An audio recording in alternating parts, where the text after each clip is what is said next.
High, இன்னைக்கு நம்ம என்ன பார்க்க போறோம்னா 2024 சிடிஎஸ்சில கேட்ட ஒரு ஏஎம்எஃப் கொஸ்டின் தான் பார்க்க போறோம். அதாவது என்ன சொல்லிருக்காங்கன்னா, இந்த கியூப்ல என்க்ளோஸ்ட் ஆயிருக்கிற சார்ஜ் எவ்வளவுன்னு கேட்டிருக்காங்க. நம்மளுக்கு வந்துட்டு டி வந்துட்டு கொடுத்துட்டாங்க. ஓகேவா? இப்போ வந்துட்டு கியூ என்க்ளோஸ்ட் தான் நம்மளுக்கு என்னன்னு கேட்டிருக்காங்க. அப்போ Q enclosed equal to integral over rho V TV.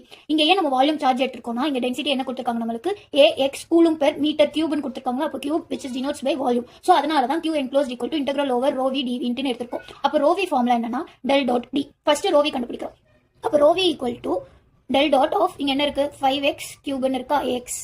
அப்போ del gradient எப்படி எழுதுவோம் d by dx of d vector plus d by dy of d vector plus d by dz of dz vector. இங்க பாருங்க, இங்க வந்துட்டு y and z component வந்துட்டு இந்த டென்சிட்டில இல்ல. சோ இது ஆட்டோமேட்டிக்கா என்ன வந்துரும் 0 ஆகும். ஏன்னா வந்துட்டு y டேர்மே இல்லைன்னா அதை டிஃபரன்ஷியேட் பண்ணா நமக்கு 0. கரெக்ட் தானா? அப்போ d by dx equal to 5x cube. இதை நம்மளுக்கு டிஃபரன்ஷியேட் பண்ணா 5 3 15x ஸ்கொயர்னு வரும். சோ இதுதான் நம்மளுக்கு என்னது ரோ v.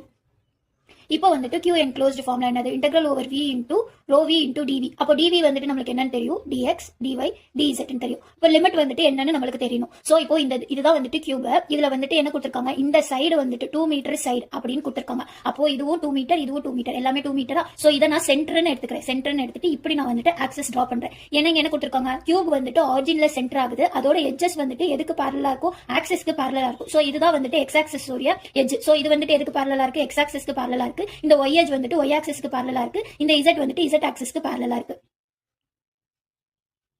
இப்போ வந்துட்டு இது ஃபுல்லாவே வந்துட்டு 2 மீட்டர்னு பார்த்தோமா. அப்போ இது வந்துட்டு 1 மீட்டர், இது வந்துட்டு -1 மீட்டர். சோ இது ஃபுல்லா அப்ப நமக்கு என்னது 2 மீட்டர் கிடைச்சிரும். அப்போ நமக்கு லிமிட் எதுல இருந்து எது வரைக்கும் இருக்கும், -1 to 1 வரைக்கும் இருக்கும். சோ இப்போ நம்ம இத எழுதணும்னா integral over -1 to 1 integral over -1 to 1 integral over -1 to 1 of ரோவிங் என்ன இருக்கு 15x square of dx dy dz. இப்போ இந்த லிமிட்டை வந்துட்டு 3 லிமிட் இருக்கா, அதை நம்ம ஸ்ப்ளிட் பண்ணோம்னா -1 to 1 ஆஃப் 15x ஸ்கொயர் dx integral over -1 to 1 of dy integral over -1 to 1 of dz. So இத நம்ம இன்டெகிரல் பண்ணோம்னா 15 x ஸ்கொயர் இன்டெகிரல் பண்ணா x கியூப் பை 3. சோ இதோட லிமிட் வந்துட்டு -1 to 1. அடுத்து வந்துட்டு இன்டெகிரல் ஓவர் dy இன்டெகிரல் பண்ணனா y. இதோட இன்டெகிரல் -1 to 1. அடுத்து வந்துட்டு இன்டெகிரல் ஓவர் dz வந்துட்டு இன்டெகிரல் பண்ணோம்னா z இதோட லிமிட் -1 to 1. சோ லிமிட்ல சப்ஸ்டிட்யூட் பண்ணனா 15 of 1 cube minus of -1 cube into y ஓட லிமிட் 1 minus of -1 z ஓட லிமிட் 1 minus of -1. ஓகேவா? அப்போ 15 1 cube னா என்னது 1 -1 cube னா -1. அப்போ +1 இங்க வந்துட்டு 3 விட்டுட்டேன். Sorry, x cube by 3 also 3. அப்போ இங்கே 1 plus 1 இங்க வந்துட்டு 1 plus 1. அப்போ என்னது 5. 15 வந்துட்டு கேன்சல் பண்ணனா 5. இங்க 2 2 2.